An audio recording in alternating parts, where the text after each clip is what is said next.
Hi guys, welcome to the channel smart solve solutions. और आज हम लोग एक बहुत ही इंटरेस्टिंग कॉन्सेप्ट को देखने वाले हैं कि y is 0 factorial equals to 1। So let's get started. हम लोग ये जानते हैं कि n factorial can be written as n multiplied by n minus 1 factorial, and if I take the n to the denominator तो n factorial divided by n would be equals to n minus 1 factorial. Now let's put n equals to 1. And after putting n equals to 1, we will see that 1 factorial divided by 1 is equals to 0 factorial. Now 1 factorial is equals to 1. So 1 divided by 1 is equals to 1 is equals to 0 factorial. If I put the 0 factorial on left hand side, so we can easily say that 0 factorial is equals to 1 and hence proved. So this is one method to prove why 0 factorial is equals to 1. There is one another method. So we can see that 1 factorial is equals to 1.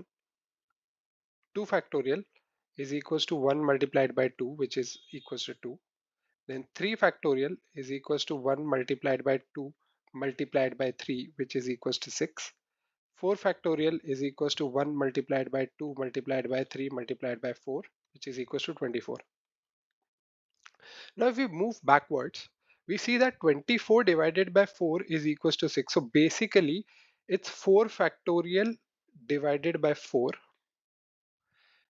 If we move backwards from this, we see that 6 divided by 3 is equals to 2. So we can say that 3 factorial divided by 3 is equals to 2.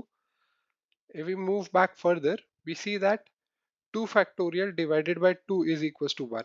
Now this pattern will definitely continue, and if we move one step backwards, so we can see that 1 factorial divided by 1 should be equals to 0 factorial, and hence proved. So these are the two methods by which we can easily prove why 0 factorial is equals to 1. I hope you liked the video.